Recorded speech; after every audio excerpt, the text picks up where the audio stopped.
Hello everyone. In this video we'll be discussing describing sequences. There's actually a little bit to discuss here. First I want to introduce what a sequence is. And here I say a sequence is an infinite list of numbers. It's kind of weird because I guess you can technically say that a finite list is a sequence as well, but we're going to take our sequence to be an infinite list. So it goes on and on and on and on. And there are also kind of alternative notations I'll be talking about. For example, instead of these braces, you could actually use parentheses. That also describes a sequence. Sometimes there's a subscript to say where n is. So for example, here, n is in the natural numbers, meaning from 1, 2, 3, 4, and so on, just like I have here. So this is the first term in the sequence, second term, third term, and fourth term, just like that. Sometimes you'll have it indexed differently. So here, n is our index. So the subscript here is the index of the sequence. So it tells you which term you're at. So these are known as index. Okay. Now you could have it where the index actually starts at 0 instead of 1, which is another common use. And we'll see that, and it kind of depends on the example we'll be looking at. So you'll kind of see in problems it'll specify when your sequence will start at 1 or at 0. It just kind of depends. As it turns out, the general form will kind of look the same. But we'll actually see that when we get into this. Now, a general form is basically describing a formula that describes what each term looks like for a value n. So, for example, here, this is a pretty obvious one. If you kind of compare this to the subscript, here this is a1, a2, a3, a4, and so on. So that means we're saying that a sub n is just equal to its own subscript. That's the kind of thing you want to look out for. Is you want to find how these terms compare to the positioning that they're at. And in this case, they're equal to their position. So in fact, we can say the general term here is n.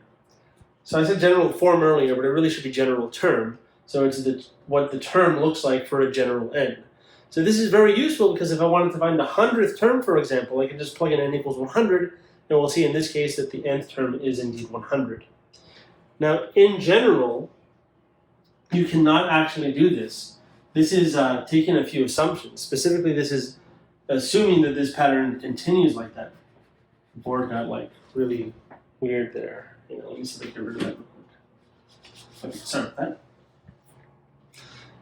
So for example, it's very possible that it goes 1, 2, 3, 4, 5, and then maybe even 6, 7, but then it skips a bunch and goes to 20 after 7 or something like that. It's very possible. And in fact, it is also possible that the sequence has no general term, that it's just a random list of numbers and there's no way to determine what the next number is. For a lot of problems we'll be seeing, there will be an obvious pattern, and we're going to be assuming that that pattern holds. Okay, so looking at this list, for example, this one's a little harder, but you want to ask yourself, how do you get from one to the next? What can you do to get from one to the next? And you can see that, I mean, it looks like it roughly doubles, at least here. Double 8 is 16, but double 15 is 30, not 24. That's way less. So maybe not doubling each term, but again, seeing how it compares to the previous term is kind of a different idea than comparing to its index. So there's different ways to think about it. In fact, if you were to think about what you add from this one to get to the next, you'll see here we add 3, here we add 5, here we add 7, here we add 9, and so on. So there we go, we have some kind of connection, so we know what the next term is, but this doesn't really actually tell us what the general term is. Now there is an idea that we'll talk about in a later video that will use these kind of difference of the sequence, difference of terms in the sequence, which is known as actually a successive difference. This is the first successive difference. You can actually use that to get an idea of what the general term is, but here I'm not going to be doing that. Here instead I'm going to look at something else. So I'm going to compare these to their subscripts, to their positions. So we have 0, 3, 8, 15, 24. And this is the first, second, third, fourth, and fifth. So my question is, what can I do to these numbers to make them look similar to these numbers? And I think it becomes more obvious once you get to this one. This looks almost like 5 squared. In fact, if you think about it, if you square these numbers, you get numbers that are very, very, very close to the numbers in our sequence. And in fact, really, if you subtract 1 from these, you get exactly those. So as it turns out, the general term here is n squared minus 1. So I think a very nice sequence to keep in the back of your mind is the sequence of powers. So sequence of squares, for example. Okay, this next one is also kind of weird. But again, if you look at the difference between these terms in the sequence to see how you get from one to the next, it becomes a little apparent what the next term should be. But it's still not very obvious what the actual general term is, but I'm here just to tell you, I guess, what it is. But let's see, what can you add from 1 to the next? Here you can add 2 to get from 1 to 3, add 3 to get from 3 to 6, 4 to get from 6 to 10, 5 to get from this one to this one, and 6 to get from that one to that one. So we'll actually be seeing this in the next video more than anything, why this sequence is what it is, but for right now I'll just tell you that the general term here is n times n plus 1 all over 2. And you can check that this works. When n is equal to 1, you get 1 times 2 over 2, that's 1. When you plug in 2, you get 2 times 3, that's 6 over 2 is 3. And I'm just going to skip a few, so let's go to the 6th term, we should get 21. Plug in 6 here, you get 6 times 7, that's 42, divided by 2 is indeed 21, yeah. Good. Okay, this one, I think this one isn't too bad. If you think of powers, these are all powers of 2. 2 to the 0, 2 to the 1, 2 to the 2, 2 to the 3, 2 to the 4, and so on. But you see here, if I write 2 to the n, I need to emphasize that we're actually starting at 0. So what I'll do is I'll actually say n comes from the set the natural numbers with 0. So that would tell me that we're starting at 0. Another thing you can do is, assuming that we start at 1, you can say this is 2 to the n minus 1. That's kind of a change in index, and that makes a lot of sense because notice when n is 1, the first term would then be 2 to the 0, then 2 to the 1, then 2 to the 2, and so on. So here we're given a general term, and we're asked to find the 10th term in that sequence. So instead of going from one to the next, kind of recursively, what we can do, and I think we'll talk about that in the next screen a little bit, is sequences that have these kind of recurrence relations. But here when you have a general term, you can just jump to whatever term you want, namely the 10th one. You don't have to jump through a few of them to get to the 10th one. So here, the 10th term, let's call this sequence a sub n, so that we can call the 10th term a sub 10. Then we'll just be plugging 10 in. That's 10 minus 10 to the third all over 2. 10 minus 10,000, sorry, 10 minus 1,000. That's a negative 990 over 2. Well, let's see, 90 over 2 is 45, 900 over 2 is 450. So it's a negative 495, I guess.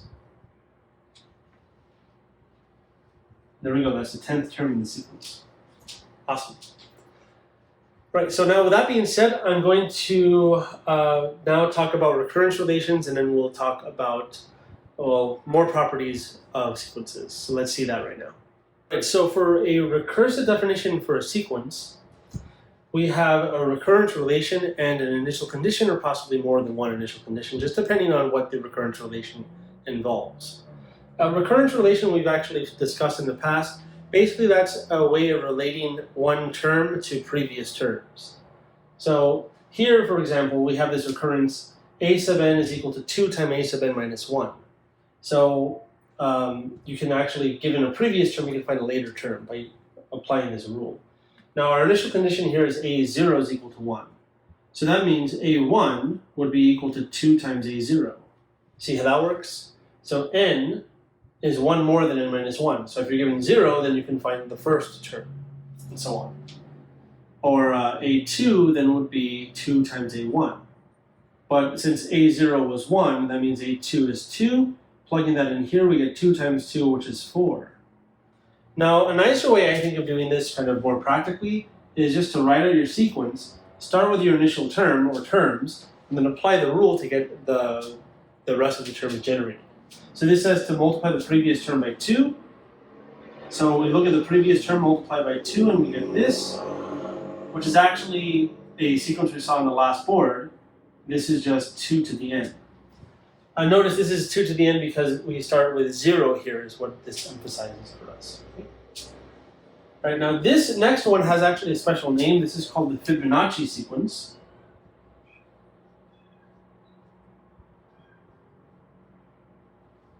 Okay. And the Fibonacci sequence is a very famous sequence in mathematics. There's a lot of nice deep connections to other things in mathematics that we'll kind of talk about actually later on in class as well. But for right now, we're just going to discuss what the sequence actually is. So it says a sub n is a sub n minus 1 plus a sub n minus 2. So we need 2 previous terms added to get the third term, or the next term, I guess. So here we have a0 and a1. So I'll just write this list out to generate. We have a0, a1. The rule says to add those 2 to get the next one. So that's a0 and a1. N would be 2, right? 2 minus 2 is 0, 2 minus 1 is 1, so that would be a2. So this says when n is equal to 2, a2 is equal to a1 plus a0. So you add these 2 to get the next term. Continue that rule. Add these 2 to get the next term, add those previous 2 to get this term, those previous 2 to get the next term, and so on. And it doesn't seem like it so far, but this sequence actually grows pretty quickly. See, already we're in the 50s. That's, sorry, this should be 34, not 35. Make sure I'm doing this right. Okay, we did 55. There we go. And the sequence goes on and on. Now, sometimes you can actually find a closed form like I showed here. Sometimes you can't. Now, as it turns out, there actually is a closed form for this, but we'll discuss that later on. There are some sequences that actually have no closed forms, or at least no known closed forms. One that comes to my mind are the harmonic numbers. Now, the harmonic numbers are actually defined by the following. H sub n is equal to 1 plus 1 over 2 plus 1 over 3, all the way up to 1 plus 1 over n. So there's no known closed form for this besides what I've just shown. So I guess this is kind of a closed form, but it's really, really messy to find the nth harmonic number. Like if I wanted to find the 100th one, we have to add 100 terms together. So in some sense, you actually have to kind of find the previous terms before that. Because when you're adding 100 terms, you add the first 99 before you add the next one. So there's some kind of recurrence relationship built into this. And in fact, one can say that h sub n is equal to h sub n minus 1 plus 1 over n, where h1 is 1 itself. Which makes sense because the first term is clearly 1. Right? If you go all the way up to 1 over 1, that's just the first term 1. And up to the previous term, the n minus 1 term, that would be h sub n minus 1. So that kind of explains the recurrence relationship a little bit.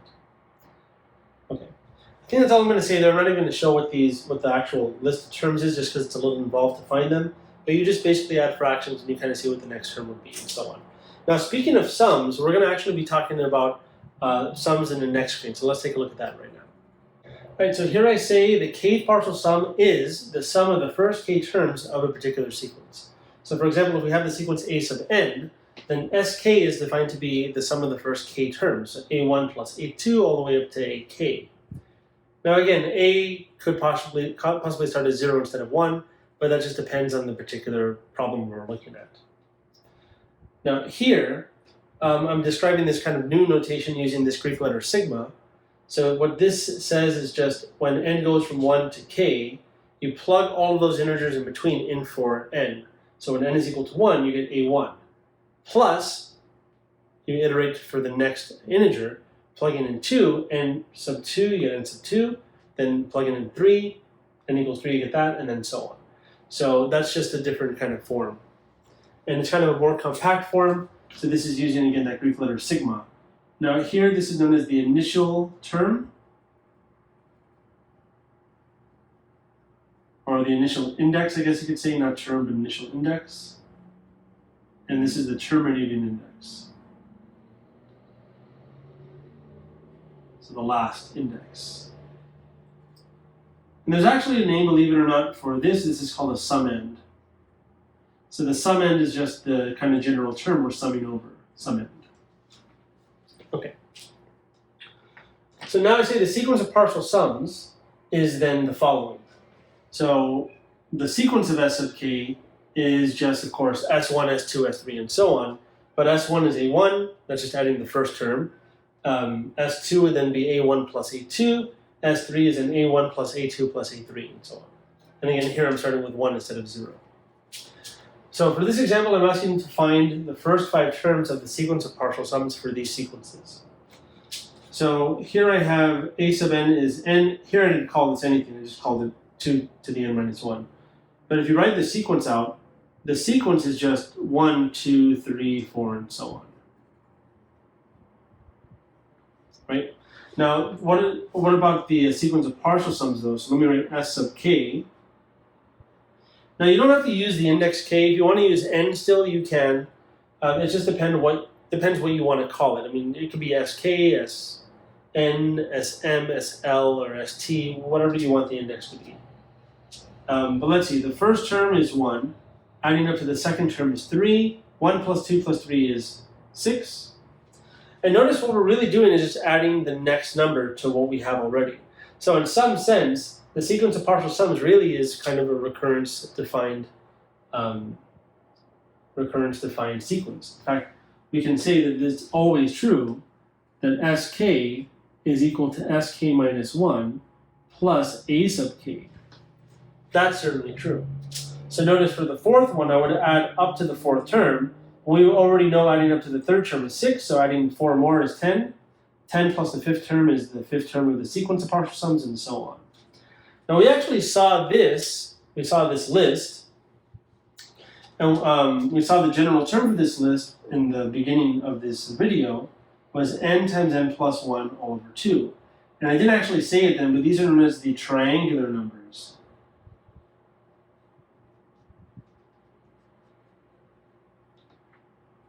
Sometimes referred to as T sub n. I'm using k here, but again, it doesn't really matter. And here I'm using n, so that's fine. Maybe I should call this S sub n for this one instead of S sub k. Again, what you call the index doesn't matter as long as you know you started with that index equal to 1, then 2, then 3, or if you want to start at 0, again, it depends. Now what's interesting is that this is adding up to the fifth term and you plug in 5, right? So we kind of know now from this, and we'll actually see this more in the next video, is the sum from n equals 1 to k of n is equal to k times k plus 1 all over 2. And that is true. Now I know it looks funny because I'm using kind of k's and n's in kind of opposite way, but again, if this was k, that should be k, and we're stopping at that term. So if you're stopping at n equals 5, then we're letting k be equal to 5 if that was the case. So you can kind of play around with it and see what I'm talking about as far as, what n is and what k is and so on. But here n is taking place of the sequence, where k is taking place of the terminating index in the sequence of partial sums. All right. Okay, so now let's discuss this guy here. So this one is, if you just write it out, plug in 1, you get 2 to the 0, which is 1, 2 to the 1, which is 2, 2 to the second is 4, then 8, then 16, then 32, and so on. Okay, so but now the kth partial sum, the sequence of partial sums, here I'll label it with k, let's see if we can do it.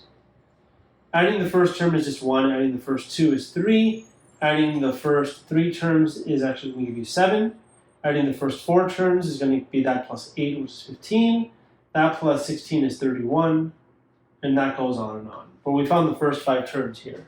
So in fact, I should have actually boxed this because that's what it was asking for, right? The problem was asking for us to find the first 5 terms in the sequence of partial sums. I'm just kind of going beyond that and discussing this a little bit. And if you don't notice it, there's actually a pattern here. It is actually the next term minus 1. So notice the, for example, the fourth term is equal to the fifth term minus 1.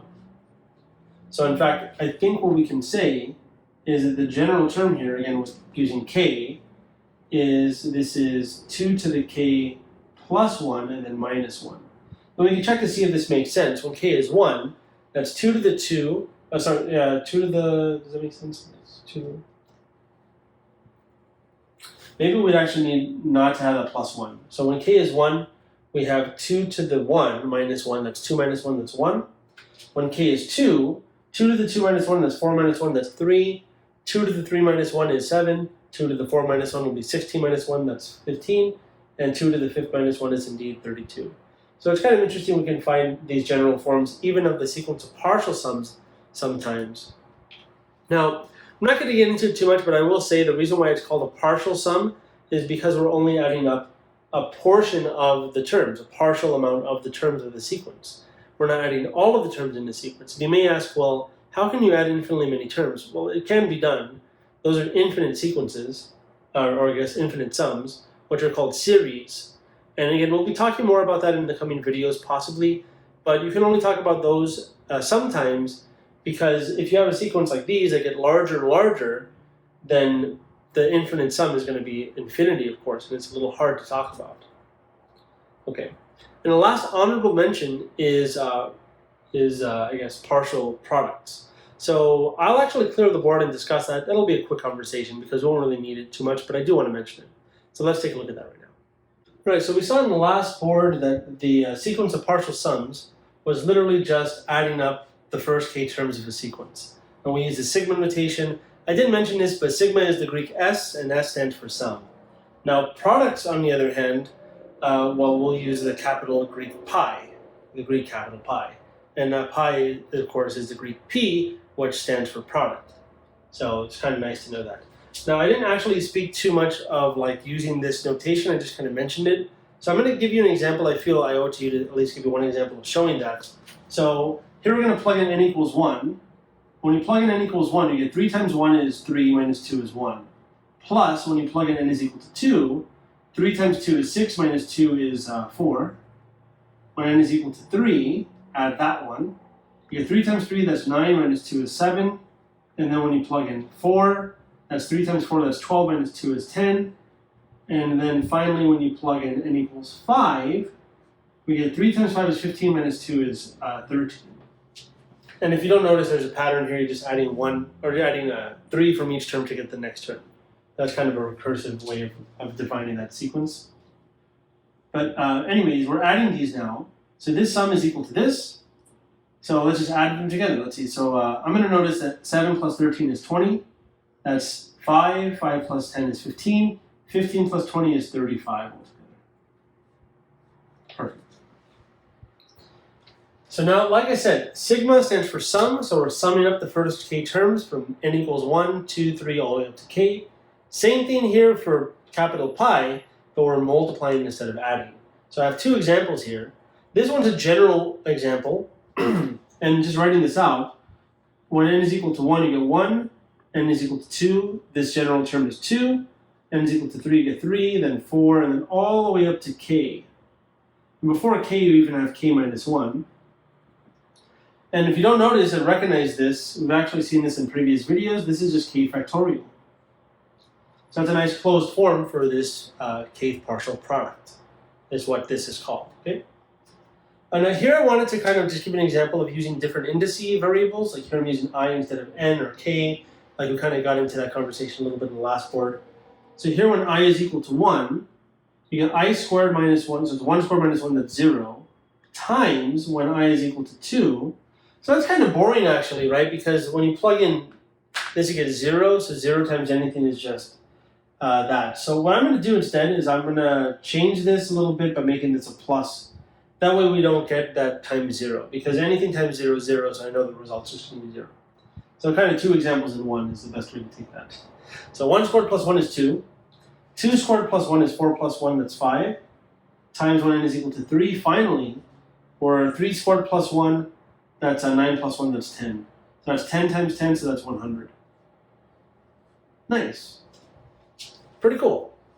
So that, yeah, that's all I wanted to say for this section on sequences. In the next sequence, we'll be talking about still sequences and sums, but particular types of those. And we're still going to keep actually describing sequences throughout this entire section. In fact, we have like, I believe 4 or 5 sections still left on sequences. This is just the beginning. So can't wait to see you in the next video. Thank you all for watching. Hope you enjoyed it, and I'll see you in the next video.